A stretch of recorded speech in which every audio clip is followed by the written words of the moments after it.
Salut à tous et bienvenue dans Story Série saison 1, épisode 32. Trop bien. Cette semaine, le kid Eddie de Pretto raconte les séries qui traversent sa vie. Jérémy Podesva, réalisateur de Game of Thrones ou encore The Walking Dead, nous parle de ses étranges conditions de travail. That's good. Et nous célébrons le retour de Mozart in the Jungle. They're calling you from the conducting competition. They want to scout you next week.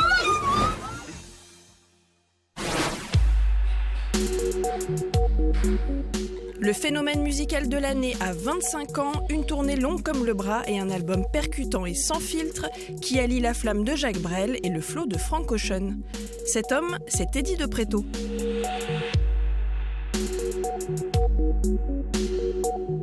Quelle place ont les séries dans la vie de celui qui a fait de sa rage un art vivant et addictif ? Réponse enjouée. C'est peut-être un peu naïf, mais en fait, quand est-ce que vous regardez des séries ? Parce que je crois que la vie s'est un peu accélérée. Bah, Jamais. Jamais. Quand est-ce que je regarde les séries surtout les dimanches, quand t'as un peu un off et que tu peux regarder vite fait un truc. Donc ça existe encore. Mais faut pas que ça prenne énormément de temps. Donc c'est des séries courtes. Des séries courtes et peu d'épisodes. C'est un critère. C'est un critère. Non mais vraiment. C'est peut-être à cause du portable aussi, c'est que j'ai beaucoup de mal avec la lenteur de ça. La concentration, oui, ouais. Et puis l'aspect de rentrer dans une histoire qui va être étirée pendant des épisodes et voire des saisons entières, ça me je sais pas, ça me met pas très bien.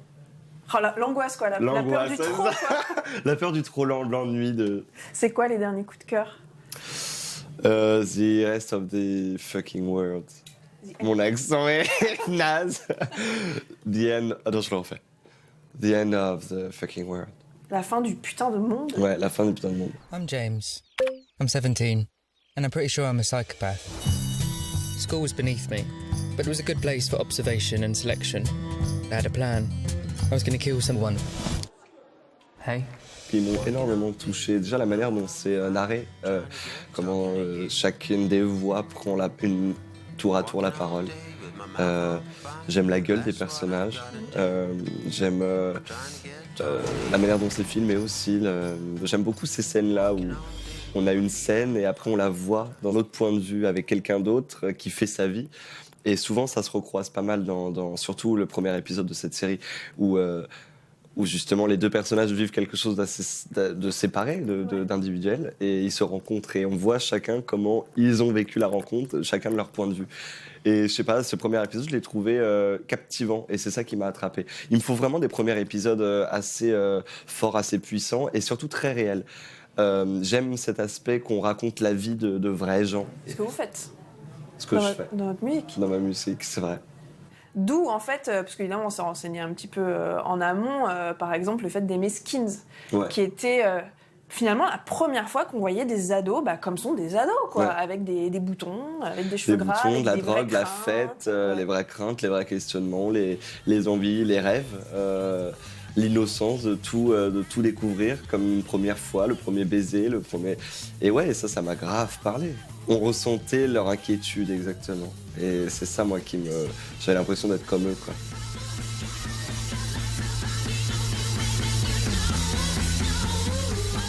Vous qui avez un sens de la narration, est-ce que le fait d'en avoir fait un boulot et d'en avoir fait un entraînement, quelque chose peut-être même d'un peu pénible, ça vous fait regarder les histoires différemment? C'est drôle, ouais, un peu. En tout cas, j'essaie au plus rapidement, au plus vite de distinguer, de comprendre en effet la trame du truc. Et parfois on est surpris, et c'est là où je suis le plus heureux, c'est que quand t'es attrapé par autre chose et tu te dis ah merde, c'est pas du tout la suite logique que j'imaginais. Mais c'est vrai que on tombe un peu à force, même dans l'écriture par exemple, on tombe un peu dans ces choses-là, putain je ressens ça, et ben non je vais retomber dans un truc où je vais raconter un peu de la même manière, et j'essaie de m'extirper au maximum de ça. D'aller à contre-nature, totalement. Un peu. Contre-courant, de justement de prendre d'un autre pied les choses. Ça, c'est exactement ce que j'essaie de faire. De pas tomber dans la facilité ou l'évidence de l'écriture. Mais pour tout, hein. Et là, c'est ce qui va être le plus dur, je pense, pour un deuxième album, d'ailleurs. Vous avez le temps. Faut prendre le temps. Ils sont en septembre, vous savez. Non, mais faut se détendre. Oui, D'abord, il y a plein de séries qui arrivent. C'est vrai, il y a plein de séries. J'ai pas mal de séries à regarder, c'est vrai. Mais là, on parle quand même de séries courtes. Mais est-ce qu'il y a déjà eu un truc assez fort pour vous tenir, je sais pas, 20, 30 épisodes, des personnages où vous vous êtes senti un peu en famille? J'ai l'impression d'être le vieux de la série, d'avoir regardé les séries qu'en 2000, tu sais. Je parlerai de Desperate Housewives. Ben voilà, Desperate Housewives, par exemple. Our life was like some kind of suburban dream. But the day comes when we all must wake up. For me, that day came when a letter arrived. As threats go, it was concise and to the point. Il y avait un côté mystérieux. Ouais.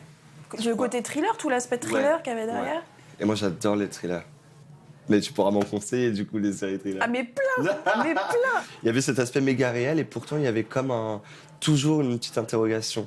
Toute la saison, tu te demandais, putain, qu'est-ce qui se passe dans cette cave des nouveaux voisins? Où est Marie-Alice, tu vois? Où est Marie-Alice, tu vois? Ça, c'est la question que je me posais tous les matins. Et ça m'a hanté. Putain, ça me fait bizarre de reparler de ça, ça me rappelle plein de choses. J'adorais cette série. I did what I had to protect my family. Quel genre de rôle vous seriez prêt à prendre? Le jardinier dans Desperate Housewives. Oh non, pas le jardinier. Bah, j'ai la plastique, non? Non, mais il est banal, ce personnage. C'est vrai, il est banal, il est chiant. Complexe, il est quoi. chiant. Un truc complexe. Le petit dans The End of the Fucking World, tu vois. I punched my dad in the face and stole his car, and that felt like a good place to start. Je serais un vieux fou, je crois. Un fou dingue, ouais. J'ai que ça serberait tout ce que je peux pas faire dans la vraie vie, du coup. Un peu comme quand tu joues à GTA, quoi. Ouais. Non, mais c'est vrai, tu tues tout le monde, tu vois. Merci beaucoup. Merci. Oh, that's your clapper? I like that. Yeah, it's a French version. À quoi ressemble le quotidien d'un réalisateur de série? C'est ce que nous avons demandé à Jérémy Podesva, qui affiche plus d'une 40aine d'épisodes au compteur. Game of Thrones, Boardwalk Empire, True Blood ou encore The Walking Dead, toutes ces séries sont passées devant sa caméra.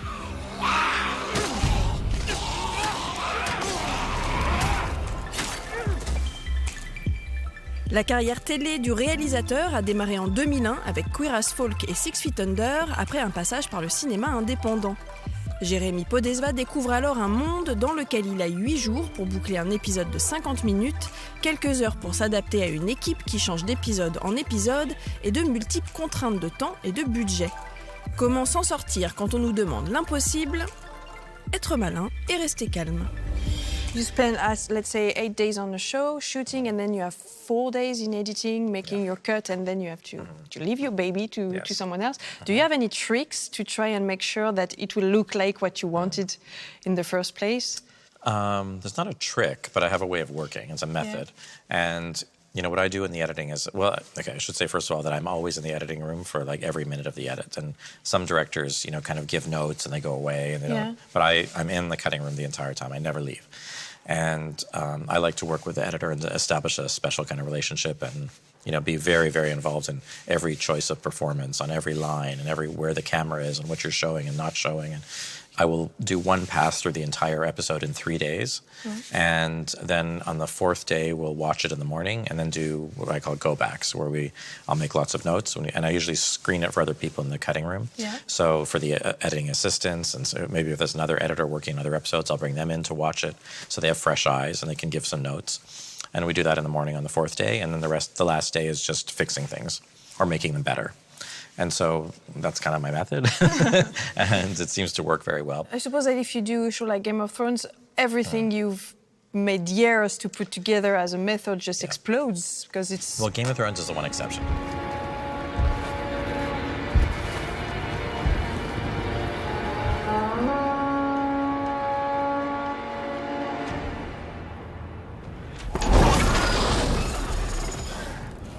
Game of Thrones, because you're shooting and editing for months and months and months, you have a little bit more time. So very often, you know, if I'm in Northern Ireland where they do the editing.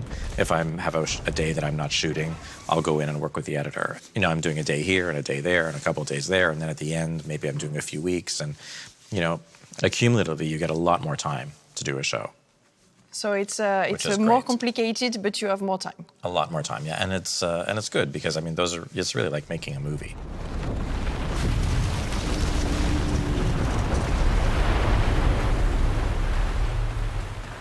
You come from cinema, and very often when we interview cinema people who've come to TV, they always say, TV made me do some movies I could never have done. I've done Western, gangster movie, dragons and everything. Do you feel it's the place where you can test yourself on genres and stuff like that? Absolutely. Yeah. And for me, that's so interesting. And sometimes I'm quite strategic about it. Like I'll like when I did Homeland, it was like, I've never done a show like that before about, you know, international espionage and CIA and Secret Service, all these kind of things. There was a very, like I've never done a spy show. And so that was interesting for me to do something that was, you know, what they call very muscular in a way. Yeah. And even though it has a female lead, it's still very muscular as a show. And so that was something I was excited to do, or do American Horror Story, because that kind of genre is really not my thing. But I can appreciate it, and it's, you know, it gets you play in a different kind of sandbox, and that's kind of fun. So, you know, Game of Thrones is the ultimate in doing something I never thought I would do. And, you know, there's so many opportunities to do interesting things on a show like that. So it's nice. All these things really stretch you, and they ask you to, you know, to kind of pull different things out, which I really enjoy. What are the questions that people ask you when you say you direct shows like Game of Thrones and Rome and 6 Feet Under? I mean, it's a very fascinating job. So what do people want to know? Well, I mean, with certain things, they want to know story points, like spoilers with Game of Thrones in particular. With other things, I think like people have a very good sense of filmmaking these days because there's so many behind-the-scenes things and entertainment shows, but I think there's still a little bit of kind of awe that people have about things that are so big and spectacular. Like, I think they really don't know how people make those things in a way. And so they're kind of like, I don't know, like I'm a little guy and I do these huge shows. And they're like, how do you do that? Do you ever ask yourself, how did I do that? Yeah. Well, it's more like, how did I get here? Like, that's a very strange thing sometimes for me to think about, because it was never part of my plan to do that. I just kind of slowly ended up doing it. We always wonder, where does he find his pleasure? Where does he put his point of view? How does it work? There's a phrase that another director friend of mine uses, which is that, you know, your job as a director is to be, I don't know if I can say this, but it's to be the bullshit detector. That you are, like, your job is actually to decide, like, this is appropriate for this character or it isn't, or this performance is truthful or it's not truthful. And it's, so you're the kind of clinical eye on something to make it real and to make it authentic. All the dream to begin with, ain't nobody ever been free.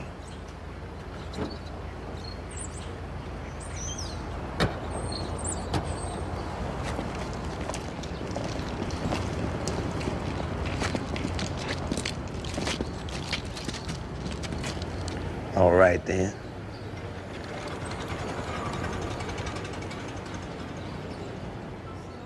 What kind of advice do you give to young directors?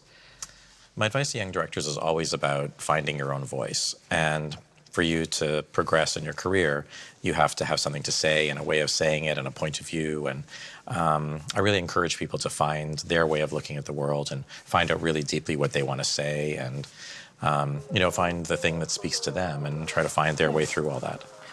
Good. Thank you so much. Sure. Thank you.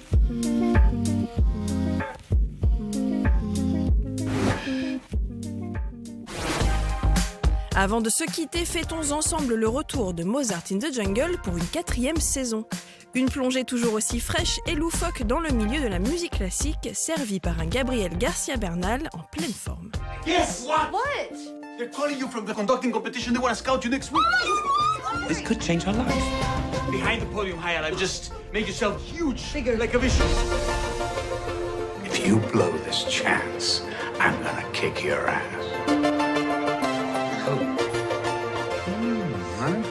Here, let me. For a special concert, the legendary Maestro Rodrigo de Sousa. I don't know what is happening in my head right now. Music has stopped talking to me. I don't totally feel like I belong here. Well, you belong. You're here with me. I'm in love with you. I like. Story Série, c'est terminé. La semaine prochaine, nous rencontrons Fanny Herrero, la femme derrière le succès de 10%, et nous revenons sur Atlanta, dont la seconde saison nous a littéralement renversés. Allez, à la semaine prochaine. Voilà.